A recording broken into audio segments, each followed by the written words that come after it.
You're listening to the Spark Radio Network, Internet radio like you've never heard before. Innovation, creativity, and imagination are all said to begin with a spark. So fasten your seatbelt and take the ride of your life and listen for the spark. You are listening to KLRN Radio, where liberty and reason still reign. Most writers and radio show hosts know that to connect with your fans, you need to do more than just write books or record the latest podcasts. There are many different elements that go into forming an online platform, but there are also many hidden traps. To make matters worse, solid advice on how to survive the muddy waters is scarce. In the book Hidden Traps, I talk about some of the important issues of working with an online platform, highlighting traps that could put your physical or internet security at risk or be harmful to your reputation. Are your social media posts just links with a few disjointed words, making you look like someone who can't complete a sentence? Did your new website cost you more than you anticipated? Are you leaking your personal contact details across the web without even knowing it? Then you need Hidden Traps. Hidden Traps is now available in paperback and ebook from a variety of retailers, including Amazon, Barnes & Noble, and Kobo. Visit blackwolfpublications.com for more details. If you're 85 or younger, would you like peace of mind and comfort for your family? We're Final Expense Direct with an urgent message for you. The average funeral today costs over $8,000, but the most you'll get from government benefits is $255. How will your family pay the difference? We can help. Our senior plans start as low as just $1 a day and pay up to $30,000 for a funeral and other final expenses. Peace of mind is easy. There's no medical exam. You'll have lifetime coverage, and your plan can't be canceled as long as you pay your premiums. Call now for free information about our senior plans. Answer a few simple questions and receive approval right on the phone. Plus, call right now and we'll give you a discount prescription card for free. Call 800-553-8687. That's 800-553-8687. Again, 800-553-8687. KLRN Radio has advertising rates available. We have rates to fit almost any budget. Contact us at advertising@klrnradio.com.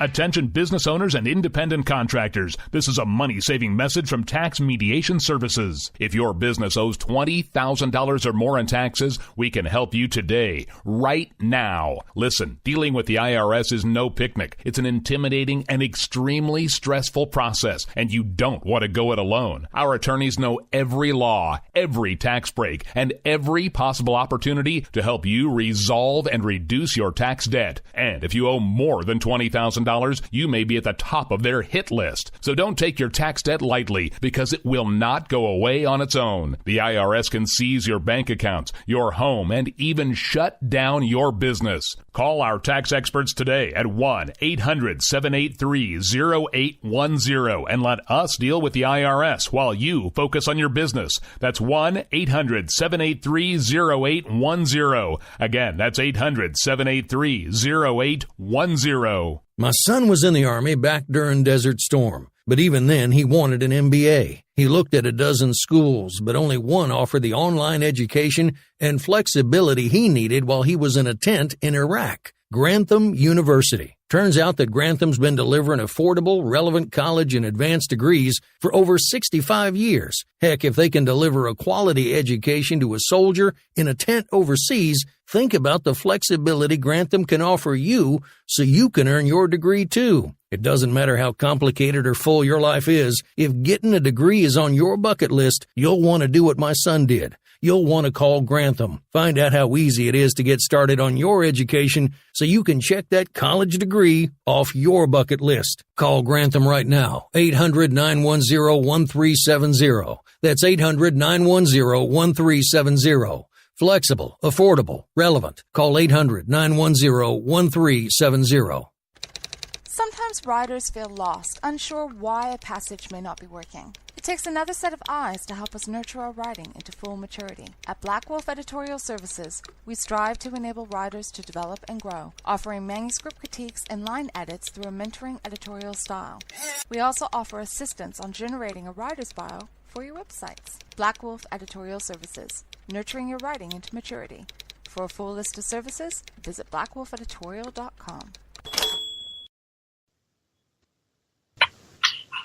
We believe in the American way, and we built this country called the USA, and we fly our flag because we're proud and free, we're Americans. Red, white, and blue is our way of life. Never back down from a challenge or a fight. Nature provides, God gives the rights, we're Americans. We fish the waters and we hunt the lands. We forge the steel with our own two hands. With what we've got, we do the best we can, we're Americans. This is Rio of Madison Rising, and you're listening to KLRN Radio, where liberty and reason still reign. It's time now for the Conservative Curmudgeon Radio Show. Now, here's Grouchy. Good evening, everybody. So great to be back with you on Wednesday night. Quick programming note coming up after me, Jesse's POV, followed by the Stafford Voice. Do yourself a favor and stay tuned. You should have just got done listening to America Off the Rails. If you did not, shame on you. But Rick will be posting a link probably pretty quickly, and you can catch that at your convenience on either iTunes or iHeart. Your choice, depending on the device you own. Now, before we get rolling tonight into the business at hand, let's take a quick look around at what else is going on. We have, and I don't normally do a lot of this because I don't normally care a lot about this, but I'm going to pay some respect where some respect is due here. Out of the entertainment world, two legends in the entertainment business announced their retirement this week. One, effective immediately, that would be Neil Diamond. After 50 years of wowing the masses, Neil Diamond, diagnosed with Parkinson's, has decided that it is time, and he has canceled the rest of his tour dates and has hung up live performances. He does say that he will continue to do studio work and some writing and things of that nature, but the rigors of the road are too much. And on the other side of that same coin, Elton John announces his farewell tour. This is kind of reminiscent of Kiss almost, in that they never really went away. But Elton John's farewell tour is going to be 3 years long. So, it's not like you won't have a chance over the next 3 years to catch him somewhere around the world. But this next 3 years will be his last tour, he has said, and that is the end of that. So again, two legends calling it quits, one immediately, one eventually, and it is what it is. Folks, the entertainers age too. And so what else is going on that we're not going to spend a whole lot of time in? I'm just seeing this right now. We have 4 Americans killed in a Taliban attack in Kabul. This is no bueno for sure. I do not like hearing Americans dead. We'll get more into this later as I find more about the story, but I don't have it all right now. I'm just flicking through news flashes to see what's what.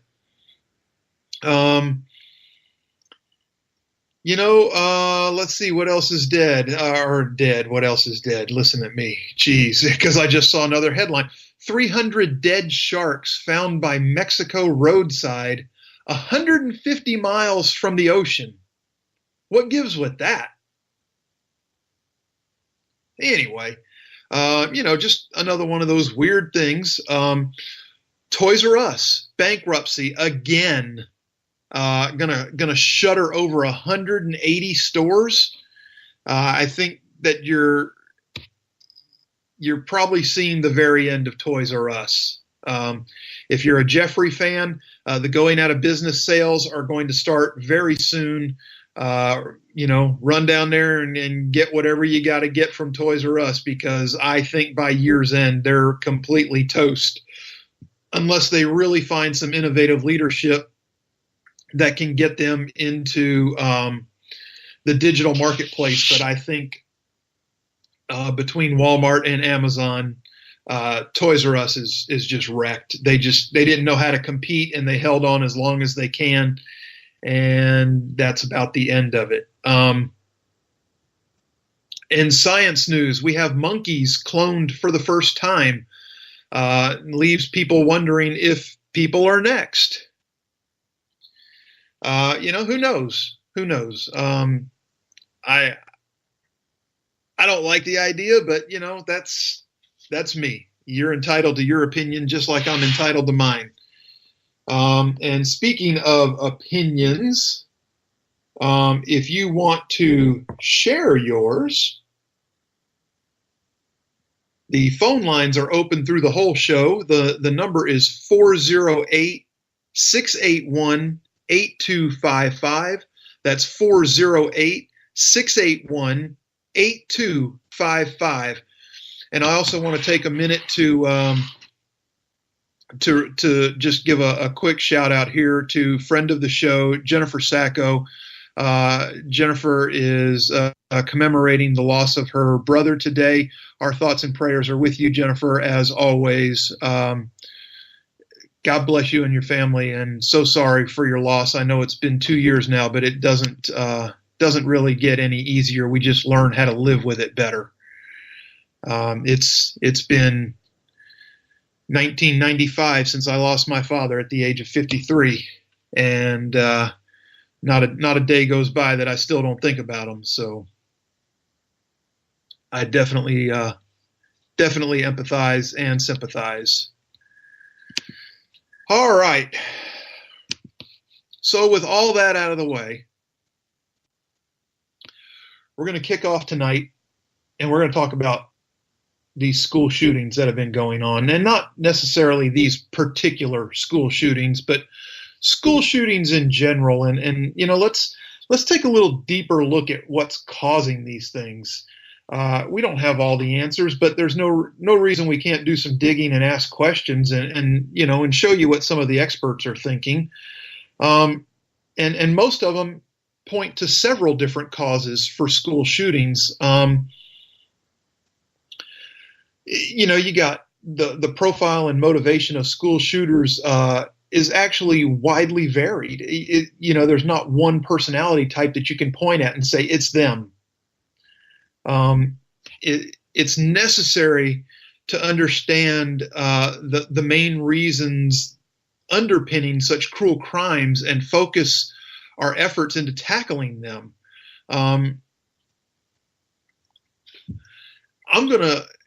Most of the experts don't address this, and probably for good reason.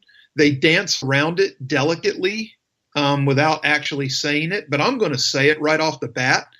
A lot of this is due to just piss poor parenting, and not just parenting of the shooters, but parenting of the kids that are instigating the shooters. Bullying will never go away. Okay, let's get that out in the open. Bullying will never, ever go away. We need, as parents, to teach our kids to be better and to handle things better. Both sides of the coin. You can say there wouldn't be one without the other. Maybe. You can make that argument, but there's always other factors. So we need to do a better job as parents in teaching our kids to not be bullies, but we also need to do a better job with children that are being bullied, teaching them that the bullies are wrong and it's just dumb and that they shouldn't be paying it that much attention. Certainly not to let it influence you enough to shoot up a school or shoot yourself. There's nothing worth that. So injustice collector is a term that refers to people that believe they have been insulted, harmed, or treated unfairly. Many school shooters collected a set of real or imaginary grievances inflicted to them by others. They sometimes kept lists with people that had done bad to them. Attacking the school can be seen as an act of revenge. Okay? Then we have people that are just looking for notoriety or their 15 minutes of fame or, whatever, however you want to nail that down, as other potential reasons for school shootings. The perpetrators are aware that attacks on schools get a lot of media attention. Oftentimes, several school shootings occur in relatively short periods of time, as we saw over the last week. This seems to support the hypothesis that many of the shooters are imitating the actions of previous shooters in hoping to achieve a high level of media exposure / fame. Now, what drives that? I'm glad you asked, because our next topic under this big umbrella is mental health problems. It's often suggested as a major cause, and we usually find out that it is at least a factor. Most school shooters were mentally ill or showed symptoms of mental health problems. Timely psychiatric support could prevent some of this. However, in most cases, the illnesses were not always properly diagnosed and or treated. Now, when you take that combined with the want for acceptance, the need for revenge or vengeance as things pile up on you, being bullied, developing mental health problems, and then also living in a culture that celebrates violence in entertainment and media.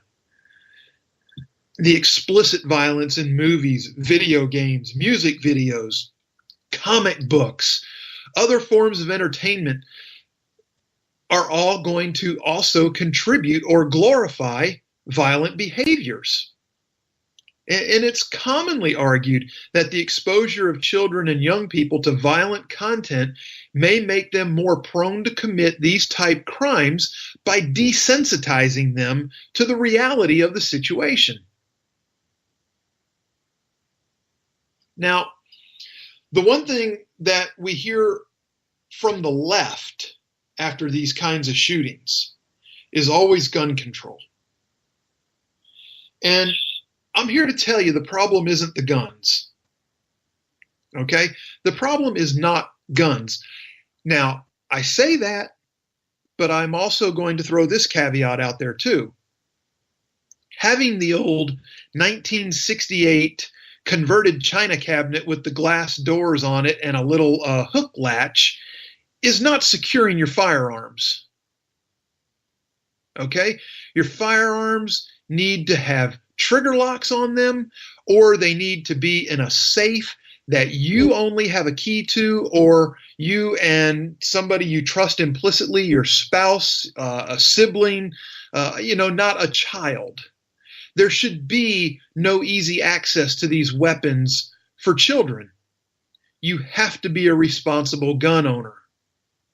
Okay? Adam Lanza, he killed his mother when he took the guns out of their house. They were not in a safe. They were in a cabinet. They were in a locked cabinet that he just smashed the door off of. It's not that hard when you don't really secure them. You have to secure them.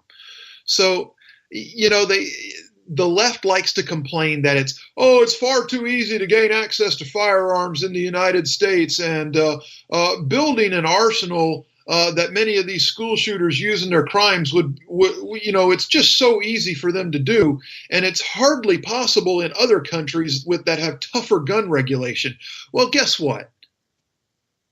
We're not other countries. We're the United States of America. We have a constitution that guarantees us the right to bear arms. It's an inherent right. The Constitution just affirms it. Okay? This is not something that the government gives us. This is something we're born with. They like to point out that there are over 15,000 gun shops in the United States, and that many families have at least one or several weapons. Well, so what? Again, this is the United States.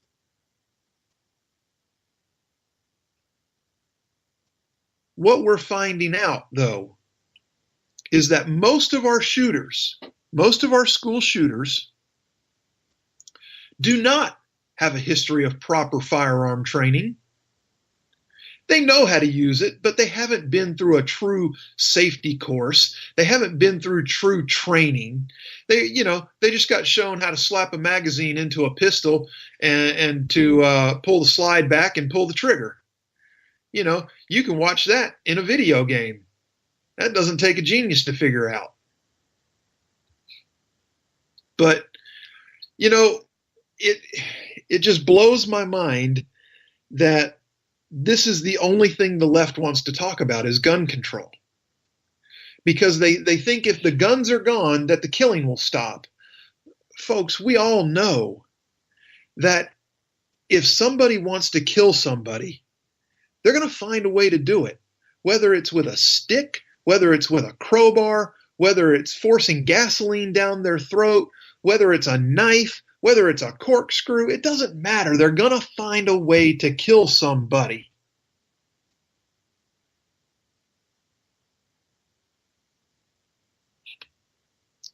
We have to learn to be responsible. I've always touted personal responsibility as one of the most important functions of living in a free country. Moving on. We have sexuality and jealousy as a cause. One of the shootings just this past week was over a boyfriend-girlfriend breakup. A 15-year-old and a 16-year-old. Imagine that. And it was worth shooting her over. Unbelievable. Unbelievable. We're going to touch more on that. A lot of people, we see so much of these shootings that some people grow immune or desensitized to it, at least the shock of it anyway. Folks, we should never not be shocked at children shooting children. It should stun us, but we can't give our freedoms up over it. We cannot be subservient to government and acquiesce our freedoms away. We can't be that country.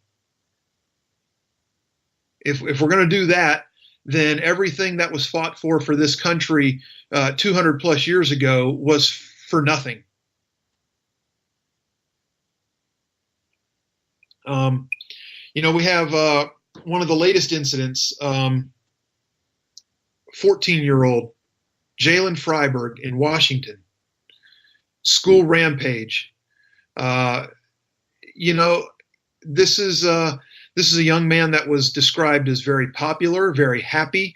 He was voted homecoming prince his freshman year, and he killed 2 teens and himself. And his classmate, one of his classmates, told reporters nobody would have ever expected this from him, and that was basically the echo chamber throughout the school. Everybody just, so much going for him. Honor student, popular, homecoming prince, well-liked among the faculty, just a kid that seemed to have his ducks in a row and going places. And this was from people that knew him in and out of school. But delving deeper into the incident indicated that a series of angry tweets leading up to the shooting may have indicated that not all was well with the high school freshman. He appeared to have a passion for hunting, family, sports, music, and his Native American culture as a member of the Tulalip tribe. And that emotional social media trail, according to experts in the field of adolescent psychology, is not all that surprising. Dr. Barbara Greenberg, clinical psychologist specializing in adolescence and co-author of Teenage as a Second Language, A Parent's Guide to Becoming Bilingual, she said it's a myth that people are doing well and are just suddenly triggered into committing murder. She says there's always an emotional buildup of some kind. Greenberg noted further that even though he looked happy and was voted homecoming prince, that's meaningless. She said popularity is not related to emotional stability. And that's why popularity is such a problematic term. Lawrence Steinberg, professor of psychology at Temple University, author of Age of Opportunity, Lessons from the New Science of Adolescence, basically is in lockstep with Greenberg. He says there's a big difference between being popular and having close friends. And the latter is much more important than the former, as it serves as a protective factor. Lots of popular kids are not happy. By that same token, kids with just a couple of good close friends seem to be much happier. He adds that it's almost so common to be that after something like this happens. Whoa. Rick. Yeah. Okay. Yeah, hard echo. All right, we're good. We're good. So he added that, something like this happens. We hear things like, we thought this person was perfectly normal. But after some time has elapsed and investigators take the time and dig deeper, they usually find out that there are other things that help make sense of it. You can't defend it, but you can try to make sense out of it. What drove them to it?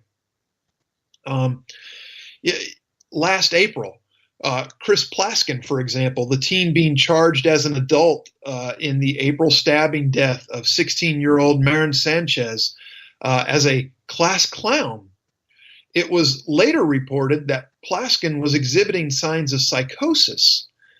Elliot Rodger, who killed 6 and wounded more than a dozen students in Isla Vista, the shooting rampage there, was quickly discovered to have left a long trail of clues as to what was burning underneath his facade, including manifesto, his chilling diary, and years of mental health issues. You got Jarrett Paget, the 15-year-old behind the Oregon shooting last June that had been described as a good kid and a leader. All these underlying causes, as far as why a promising young man like Freiberg would go to such extreme measures over a breakup or perceived betrayal like this, both of which have been raised as possible motives in the case, still under investigation, of course. Steinberg points out factors that are important to remember regarding adolescence. He says, we know that teens are more impulsive, and we know that they are more easily emotionally aroused, both negatively and positively. They are also still maturing as far as their capacities to manage stress. However, most teenagers wouldn't react like Freiberg did.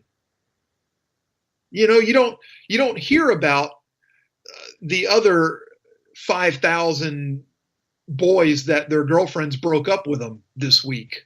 Yeah, I'm just throwing numbers out there. I don't know what the number is. Come on, play along. There have been plenty of examples also of adults reacting violently to such perceived betrayals and breakups. I don't think in these sorts of situations teens actually snap any more than adults do. Stress can often build up to the point where it overtaxes one's ability to cope with it, and everybody does respond in different ways. Folks, this is where I was going earlier with parenting. We have to teach our kids how to cope better. Rick, I know we're at the bottom of the hour, brother. We can go ahead and run a commercial break. We can continue this when we get back. It's still got a good bit to go, so I'm good if you're ready. Oh, but ain't that America?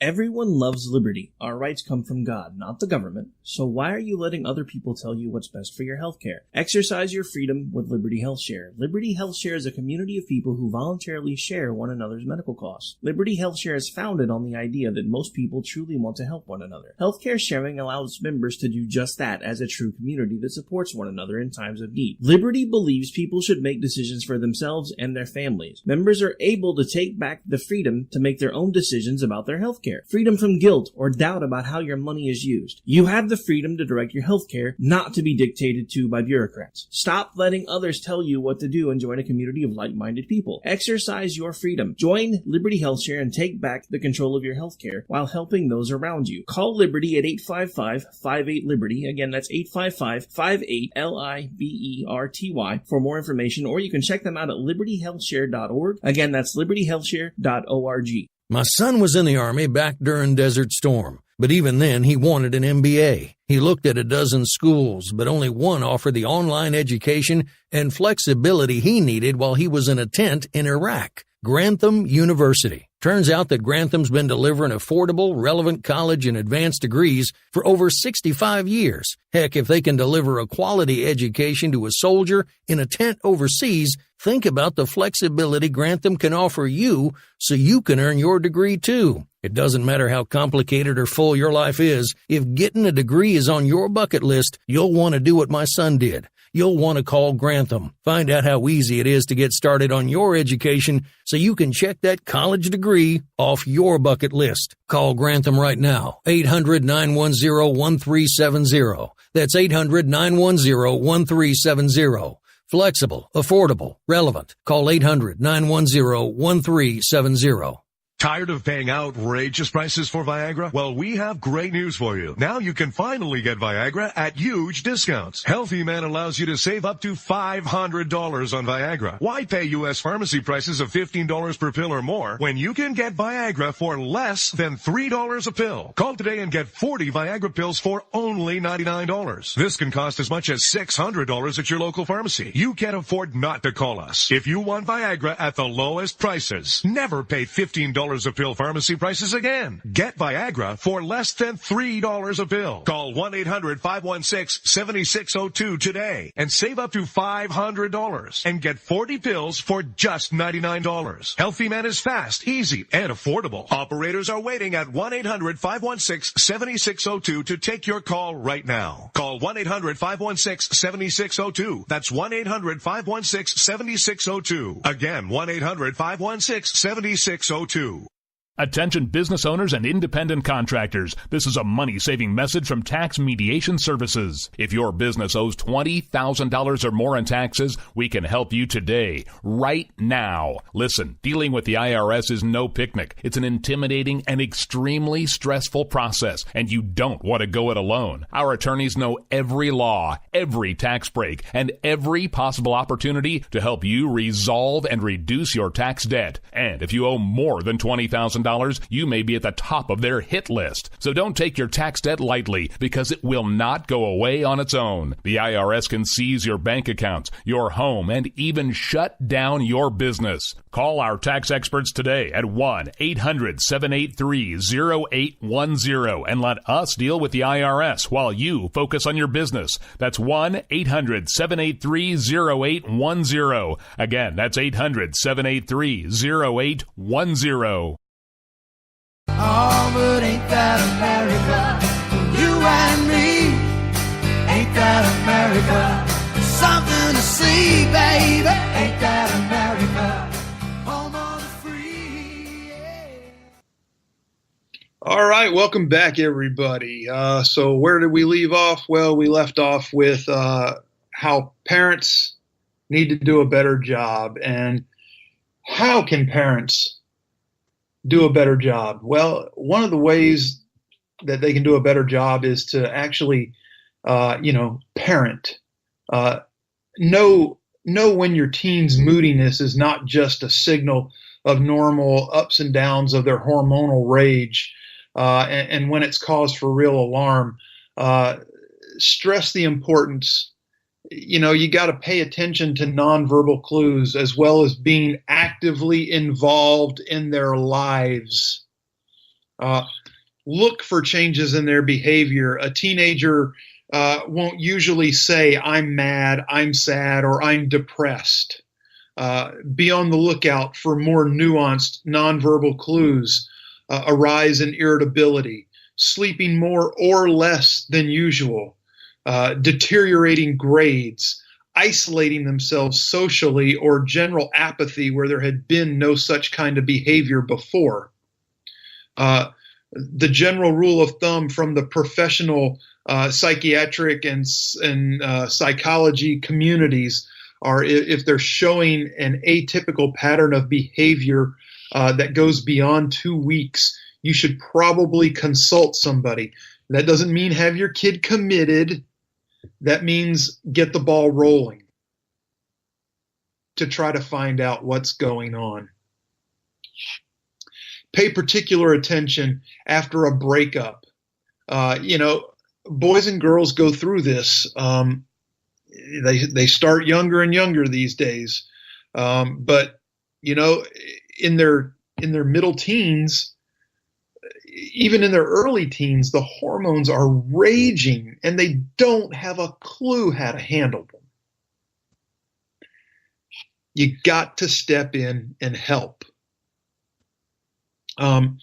Studies have been done that they find that males fall in love more easily and can have a more difficult time falling out of love. Dr. Greenberg says the boys who she sees and who get broken up with are the ones who get the most upset. She notes that there's evidence that the breakup of a romantic relationship is the most common precipitator of suicide with an adolescent, but stresses for parents that suicide and murder are not the fallout in the vast majority of cases. Don't rely on cliches. Popularity can actually be a risk factor, especially if they feel like they're popular and everybody is just trying to sponge off of them because of it. Be mindful. We covered this one just a few minutes ago. Be mindful of your child's access to weapons. Okay? By all means, exercise your Second Amendment right. You have every right in the world to do so responsibly. Make sure it's secure, not behind a glass door with a latch hook on it. Trigger locks, gun safes, where the kids don't have the combination. It's simple.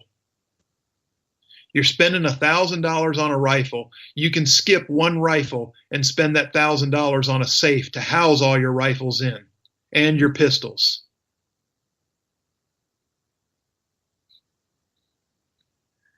It just works.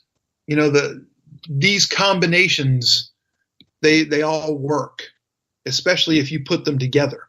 You don't just have to do one topic at a time. You can do it all together. It's not like when we were kids. Okay, when I was a kid, I had no clue where the gun was in the house. I knew there was one, but I had no clue where it was. Okay, if I had a problem with another kid, we went outside in the yard, we balled our fists up, we settled our problem. That was the end of it. And usually by the end of the week, we were friends again. That's just how the hell it was. So anyway, I hate kicking off over half the show with such a dark topic, but we had to talk about this. It had to be done. And not in the usual hysteria after a couple of school shootings and the hysteria of the gun grabbing and things of that nature. I wanted to tackle a serious part of the issue. And I hope we did that. Anyway, we're going to move on to some other news. Some of the other things that I wanted to touch on, we have a draft. We actually have a draft of the Trump administration's infrastructure plan. that reportedly aims to devote 25% of its appropriation to rural areas for projects to make transportation more efficient and boost access to broadband. Now, I work in the tech world. I understand how broadband and infrastructure are terms that go hand in hand in what I do.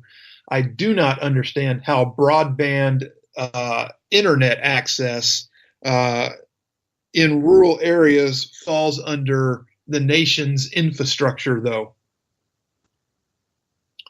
But anyway, what do I know? The leaked plan posted by Axios on Monday doesn't give dollar estimates for the funding involved, although we already know that Trump had proposed $1.1 trillion for his infrastructure plan. So basically $250 billion to rural areas for this. According to the Rural Initiative, there'd be 5 targets for spending besides transportation and broadband access. The draft also outlines water and waste, power and electric, and water resources. The initiative calls for block grant funding for areas with fewer than 50,000 residents, with money made available to each governor based on the rural area in one state in relation to all states. And the total adjusted rural population. States would be incentivized to partner with local and private investment for completion and operation of projects under this program. The biggest appropriation, 50%, would provide incentives in the form of grants to spur state, local, and private investment in core infrastructure and apply to new transportation, airport, rail, maritime, and inland waterway ports, flood control, water supply, hydropower, water resources, drinking water facilities, stormwater facilities, and cleanup of toxic sites. That's a lot. As I mentioned, President Trump has previously promoted a $1.1 trillion infrastructure plan. The White House declined to comment on this new document and would not comment on additional proposed funding for said document. So we got that going. That is, I guess they're going to roll after we finally get a budget done in 3 more weeks, hopefully. I guess we'll start working on infrastructure as opposed to welfare reform. Looks like welfare reform will wait till after the midterms after all. So, this is not what President Trump had in mind. He would much rather be moving at a quicker pace, but we know that the House and the Senate are not those animals. So anyway, that's the latest on infrastructure. And I wanted to touch on this piece that I caught about Rand Paul. Last Thursday, Rand Paul made the comments that he would rather use money in the U.S. that has been sent to countries like Pakistan. His quote was, "I would take the money we send to a lot of countries that aren't necessarily our friends, like Pakistan. I would redirect that money into building roads and bridges here," Paul said. I have a bill that I will introduce next week, which would be this week, that will take about $2 billion we spend in Pakistan, and let's spend that money in the United States. We'll spend it here at home. Let's don't give it to people that hate us and burn our flag and chant death to America, he said. Senator Paul also said he would rather have another country pay for items rather than be given them. I think it's a real disservice to U.S. soldiers to give money to a government that may be cooperating with people who are killing our soldiers. Pakistan, at best, is a frenemy, Paul said. He also noted that Osama bin Laden lived in Pakistan and the country has jailed Christians, so no, they're not really our friend. And he's not wrong. He is not wrong. I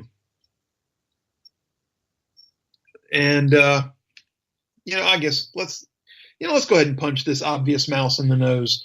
The shutdown that almost wasn't, and the cave-in that was immediate, and yada, yada, yada. Congress voted Monday to end a 3-day, not even quite full 3 days. It was a 69-hour shutdown by the U.S. government, approving another short-term funding bill as Democrats accepted promises from Republicans for a broad debate later on the future of young illegal immigrants. You see, it kills me. We're gonna come back to this. I'm gonna press here. The fourth temporary funding bill since October easily passed the Senate and the House.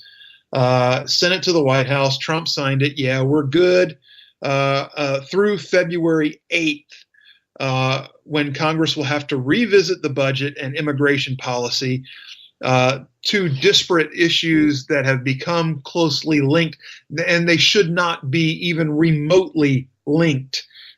One is an appropriations bill. The other is non-appropriations. They should not be piled in together. You already know the vote counts by now. No need to touch on that. Trump's attempts to negotiate an end to the shutdown with Senate Democratic leader Chuck Schumer collapsed on Friday in recriminations and finger-pointing. The Republican president took a new swipe at the Democrats as he celebrated the Senate's pact. He said, "I'm pleased that the Democrats in Congress have come to their senses. We will make a long-term deal on immigration if and only if it is good for the country." And already this week we're seeing signs of Trump waffling on that statement. Immigration and the budget are entangled because of Congress's failure last year to approve a budget on time by October 1st, just weeks after Trump summarily ordered an end by March to Obama-era legal protections for young immigrants known as Dreamers. The budget failure has necessitated passage by Congress of a series of temporary funding measures, giving Democrats leverage each step of the way since they hold votes needed to overcome a 60-vote threshold in the Senate for most legislation. And this is why people are screaming, but the Republicans control the House and the Senate. Yes, but the Senate takes 60 votes to pass legislation. The Republicans do not have 60 seats in the Senate. They have a slim majority. With government spending authority about to expire again at midnight Friday, Democrats withheld support for a fourth stopgap spending bill and demanded action for the Dreamers. The roughly 700,000, that's the number they want to go with, 700,000, more like 3.4 million, or somewhere in between. Anyway, they were brought here to the United States illegally as children, mainly from Mexico and Central America, and they have mostly grown up here in the United States. Again, I hate that their parents have put them in this predicament, but I do not see how this is the United States' problem to fix. Maybe I'm callous, oh well. But I don't care if they're white, brown, black, blue, red, green, purple, or plaid. If you're not a citizen, go home when you're supposed to go home, or don't come here when you're not supposed to come here. Now, Democrats, as a condition of supporting a new spending stopgap, demanded a resolution of the uncertain future Trump created for Dreamers with his DACA order last year. Democratic leaders, worried about being blamed for the disruptive shutdown that resulted, relented in the end and accepted a pledge by Republicans to hold a debate later over the fate of Dreamers and related immigration issues. Now, let me tell you folks something, okay? This is the national story you're getting from national media. I listened to my House representative, that would be Congressman Bradley Byrne, on the radio yesterday, and he was actually laughing at the idea that Schumer and McConnell can just negotiate a deal on immigration without the House or without the president. And he basically said that he can almost assure his constituency that any such amnesty kind of bill that comes from the Senate to the House would be dead on arrival. The House is definitely looking more like wanting to dig in closer to what Trump was like during the campaign versus the Senate, who is much more worried about seats coming up in the midterms than the House. I can see the Senate slipping away from the Republicans. I cannot see enough House seats flopping to give the Democrats the House. But stranger things have happened. Hell, Trump won. I mean, it is what it is. So the shutdown undercut Trump's self-crafted image as a deal maker who would repair the broken culture in Washington. It forced Trump to cancel a weekend trip to Mar-a-Lago, created uncertainty around his scheduled trip this week to the World Economic Forum in Davos, Switzerland. The U.S. government cannot fully operate without funding bills that are voted in Congress regularly. Washington has been hampered by frequent threats of a shutdown in recent years as the two parties fight over spending. This goes back to what we talked about last week about possibly talking about bringing earmarks back, getting more people to sit down and actually negotiate. I'm still not a fan of earmarks, but I'd like to hear what kind of assurances we could get about how to keep it from becoming so corrupt like it was before. Both sides in Washington tried to blame the other for the shutdown. Apparently, the media polling shows that more people blamed the Democrats than anybody else.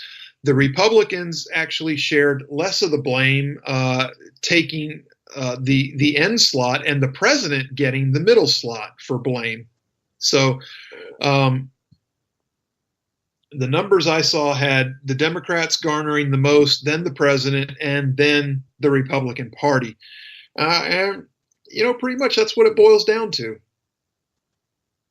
So on Monday, Trump met separately at the White House with Republican senators who have taken a harder line on immigration and with moderate Democratic senators Joe Manchin of West Virginia and Doug Jones of Alabama. Calling Doug Jones a moderate would be a joke. I don't know who wrote this article, but they should be slapped. Doug Jones is not a moderate. Some liberal groups were infuriated by the decision to reopen the government, as was I, but for a different reason. But we've got Stephanie Taylor, co-founder of the Progressive Change Campaign Committee, saying today's cave by Senate Democrats, led by weak-kneed right-of-center Democrats, is why people don't believe in the Democratic Party or anything it stands for. That's pretty strong. Markets absorbed the shutdown over the past week because it was over the weekend. Come on, really, guys? We can do better than this. For Jovan Rodriguez of Brooklyn, a dreamer whose family came from Mexico when he was 3 years old and ultimately settled in Texas, the latest development was more of the same. Why do we have to wait again? It's like our lives are suspended in limbo, he said, and they have been that way for months. He said, I don't trust the Republicans, and I don't trust Senate Majority Leader Mitch McConnell with a promise. That's not good enough anymore. You know what's not good enough anymore is people sucking the resources out of our country that don't belong here. How about that? That's not good enough for me anymore. I'm so sick of being the country that's responsible for everybody else's country. Okay? So related to this issue, the United States could raise $300 billion over 10 years just by eliminating tax subsidies to illegal immigrants and the companies that employ them. This is according to the Center for Immigration Studies. With tax reform moving to the front burner for lawmakers, and we know it's already done, we're going to start seeing ours soon here in February. They're saying we'll start seeing the difference in our checks. So, eliminating tax breaks for illegal aliens and their employers would help pay for tax cuts to the tune of $296 million. The largest challenge facing tax reformers is finding sufficient additional revenue to pay for the cuts and tax incentives they promised to the people who elected them. Now, Center for Immigration Studies says in its report, in fairness to the American families and businesses to whom these tax cuts have been promised, Congress should consider eliminating unwarranted tax breaks to unauthorized alien workers and their employers. The two tax breaks to eliminate, according to CIS, the subsidies for employers of illegals and the other for unauthorized workers themselves. The first step is to amend the IRS code. Though it's illegal to employ illegal aliens, the IRS has ruled that Section 162E does not apply to the wages paid to those aliens, even if the employer knowingly broke the law. How convenient is that, folks? Steve King of Iowa, Representative Steve King of Iowa, sponsored and introduced a bill in January to do just that, but it stalled in the subcommittee on immigration and border security. I wonder why. The second step is to firm up and shut down the questionable interpretation of the law the IRS is using that has allowed illegal immigrants to claim child tax credits by using a tax identification number versus a social security number. CIS estimates limiting the child tax credits would increase federal tax revenues by $42 billion over 10 years. How about that, folks? You wonder where all this money goes. Now you know. All right. We're back around to the top of the hour, folks. It's time to wrap this thing up. I've enjoyed it tonight. I'm sorry it was a little darker on the open and for the bulk of the show, but it was something that really needed to be talked about on different levels. I hope you'll continue that discussion in your home or with your friends, whatever you got to do. Let's get everything buttoned up the right way. A reminder coming up next, Jesse's POV, followed by the Stafford Voice. And I want to remind you that if you like the show, tell your friends. And if your friends like the show, you need new ones, but they and you are welcome every week right here with me on KLRN for the Conservative Curmudgeon Radio Show. Thank you. Peace out and God bless. Red, white, and blue is our way of life. Never back down from a challenge or a fight. Nature provides. I hate this place. Nothing works here. The medications don't work. I've been here for 7 years.